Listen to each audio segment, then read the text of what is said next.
Hi everyone, my name is Leo and I'm a PhD student at Balliol College at the University of Oxford studying classical languages and literature.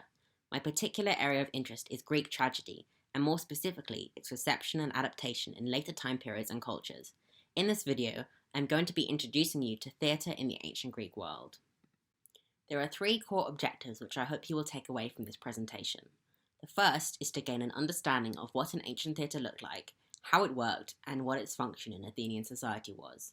The second is to learn about the core characteristics of the ancient dramatic genres, which were tragedy, comedy, and something called satyr play. The third objective is to think about the major themes and issues addressed in extant Greek tragedy, the genre for which we have the most surviving texts, and which has arguably had the greatest impact on modern drama. There are a couple of key questions to consider as you watch this presentation. Number 1. How did theatre differ in ancient Greece from theatre today?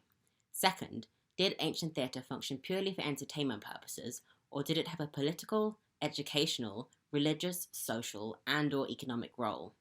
Thirdly, what are the sources for ancient theatre and what do they tell us? And finally, is there always a moral purpose to Greek tragedy? As a warm-up activity, I want you to take a look at this photo of the theatre of Epidaurus in southern Greece, which is famous for being the most perfect surviving Greek theatre to date. Pause the video here to see if you can identify the elements you'd expect to find in a theatre, such as the stage and the seating. As you can tell, there are striking differences from modern theatres. First, Greek theatres were built outdoors and utilised the natural daylight. Secondly, as with this theatre, they were typically built into hillsides, making use of the natural landscape. Thirdly, they have a very specific circular design in order to maximise the natural acoustics in an era without microphones and speakers. In fact, the acoustics are so good that even today, if you visit the theatre of Epidaurus, you can perfectly hear the drop of a penny from the very back seats. Perhaps the most obvious component is the tiered seating, or koilon in Greek, which curves round in wedges known as karkides to form slightly more than a semicircle. You can see that the seating at Epidaurus is divided by a walkway, which is known in Greek as the diasdoma. What is slightly more difficult to recognise is the stage. Behind the central circle, you can see the remnants of the stage building, which was known as the scaenae, and included a raised platform that functioned as a stage, as well as the scenery backdrop, with changing rooms behind it. Leading off from the central circle are two walkways or wings, which are known as the parodoi, or parodos in the singular, through which the audience would enter and exit, and through which the chorus members would march near the beginning of the performance. Finally, in this picture, you can see that the whole structure is built around a circular space, which was known as the orchestra. This is where the 12 or 15 members of the chorus would sing and dance throughout the duration of the play. Several elements that would have been present in antiquity no longer survive, and cannot be seen in this photo, such as an altar in the middle of the orchestra, where offerings were made to Dionysus, the patron god of the theatre. Similarly, there typically would be a throne to the priest of Dionysus in the front row, where the priest would sit to observe the performances. The other seats in the front row were also more ornate than the rest of the auditorium. They were reserved for the most important citizens, while everyone else sat on wooden or stone benches. From looking at the theatre alone, it is clear that dramatic productions were a religious event at which the god Dionysus had an important presiding role. Prior to the performance of the plays, rituals were carried out in honour of Dionysus, including a procession between sacred sites where his image was carried. This took place on an annual basis in Athens in early spring as part of a festival known as the Great Dionysia. The festival was a holiday from normal civic businesses. Assemblies did not meet, legal proceedings were postponed, and prisoners were even temporarily released. By the 5th century BC, which was the height of Athenian drama, the Great Dionysia was a week-long event, beginning with a so-called pre-contest, where the playwrights and their actors would give hints about the plots of their plays. On the second day, the statue of Dionysus was taken from his temple to the outskirts of Athens. This was followed by a parade and a choral song contest on the third day. The fourth day marked the beginning of dramatic performances. 5 comic playwrights would produce a single play, competing against each other to win the approval of the audience and the judges. On the last 3 days, 3 tragedians will produce 3 tragedies, followed by a special type of play called a satire play, with 1 day dedicated to each tragedian. After the final performance, the plays were judged by a panel of 10 Athenians selected by lot, and there was, finally, a parade of the victors. From this, it should be clear that the performance of drama in ancient Greece was not simply a matter of entertainment, but it was also an important religious, civic, and even political event. Prior to the performances, several pre-play rituals were carried out, including the pouring of libations, a public display of military and political success in the form of a parade of the tribute taken from Athens' allies, and the proclamation of honours to distinguished citizens and benefactors of the city. Indeed, an important part of the Athenian dramatic festival was to display and promote the democratic values of the city and its political and military might. The plays themselves, too, are infused with a sense of civic and religious duty. A theme that appears again and again in our surviving Greek plays is the conflict between one's duty to the household and to the gods, and one's duty to the city. Many Greek tragedies present clashing moral standpoints, and the audience is asked to think about where the heroes of tragedy go wrong in making their allegiances to their cities, their families, their gods, and themselves. You could say that Athenian tragedies shows a heroic world repeatedly malfunctioning, and thereby endorses the city's values by negative examples. Understood in this way, Greek tragedy had an ethical and educational purpose. A key question to consider then is this: what makes a good tragedy? According to Aristotle, an ancient Greek philosopher, the best tragedy brings the audience on a journey through pity and fear, which leaves them feeling purged or cleansed by the moral issues confronted in the play. He called this process catharsis.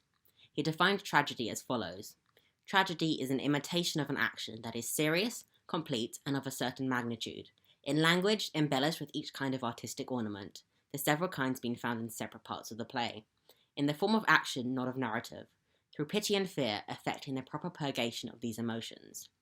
To achieve this effect, many Greek tragedies follow a hero who is a generally good person but makes an error of judgment. This leads to a reversal of fortune, known in Greek as the peripeteia, and finally, the hero's realization of his error when it is too late to correct the mistake. The character then learns through suffering, and the audience learns with him or her.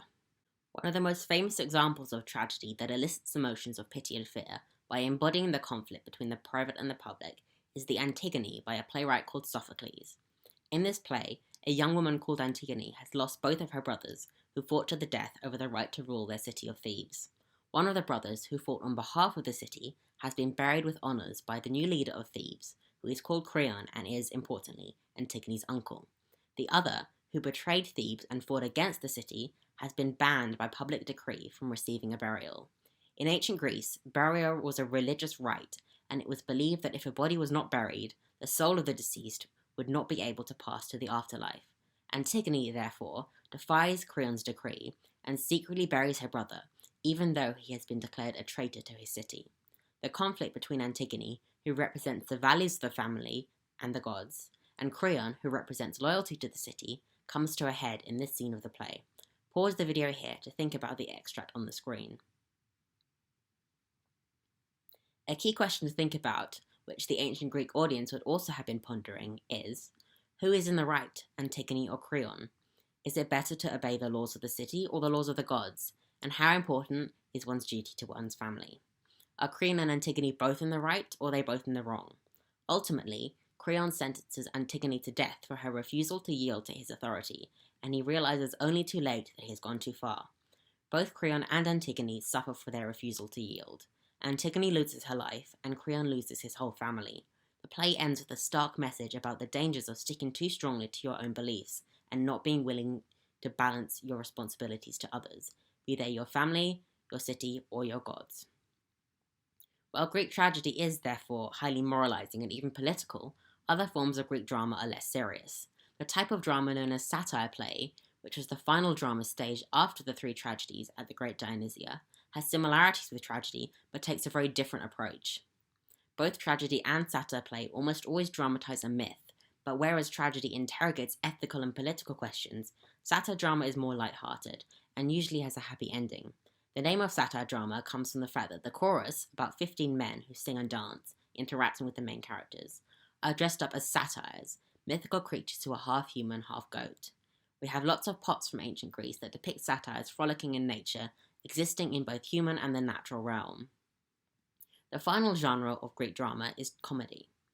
Like satire drama, comedy is generally light-hearted in tone, though the surviving plays of the most famous Athenian comedian, Aristophanes, often contain biting political satire and commentary. Many of his plays deal with serious issues like war, politics, and gender relations, but the difference from tragedy is that, usually, there is a happy resolution and the play ends in revelry. Even more notably, Aristophanes' plays are often very rude, containing scandalous jokes and bawdy behaviour. Actors were dressed in ridiculously padded costumes, often with fake genitals on show, and their masks had permanent grins, unlike the mournful expressions of tragic masks. One reason that we know this is because of how tragic and comic actors are portrayed on painted pottery. For your final exercise, take a look at this fragment of pottery on the screen and see if you can work out if this actor is performing in a tragedy, theatre play, or comedy. Pause the video here and consider the questions on the screen. This actor is probably performing in a tragedy, as his mask shows a frowning facial expression which looks rather sad. This was typical of tragedy. Several details in his clothing, such as the ornate boots, show us that he's wearing a costume. It was rare for ordinary citizens to wear such fancy shoes. Finally, there is a striking difference between the rather noble character portrayed on the mask and the balding, greying, stubbly actor. Perhaps he is playing the role of a king, while he himself is an ordinary working Athenian. We don't know exactly who is represented on this fragment of pottery, but it's entirely possible that it was a famous actor who had a starring role in a contemporary Greek tragedy. As we come to the end of this presentation, let's recap some of the points that we've covered. Firstly, we have learnt that drama was produced as part of an important annual, social, religious and political festival in various city-states in ancient Greece, most famously in Athens. This festival was called the Great Dionysia and was a week-long event that celebrated the power of Athens and, importantly, the god Dionysus. Second, there are a variety of sources that can tell us about ancient theatre, including archaeological sites like extant theatres, pottery depicting actors and stage settings, scripts of ancient plays, and literary commentaries from Greeks like Aristotle. Finally, we've noted that while Greek tragedy dramatizes myths, the moral issues told through these myths were of deep interest to contemporary society. The sources of conflict, such as obedience of state authorities and one's duty to the gods, were highly relevant to maintaining the order of the Greek state. In fact, the resonances of these plays has meant that they have continued to be performed, translated and adapted all over the world, and these plays are as much alive today as they were 2,500 years ago. If you enjoyed this video, you can go to the Oxford for East England webpage to find resources that are freely available, including images of more Greek pottery, translations of ancient Greek plays, and videos and written scholarship explaining and analysing Greek drama. Thank you very much for watching.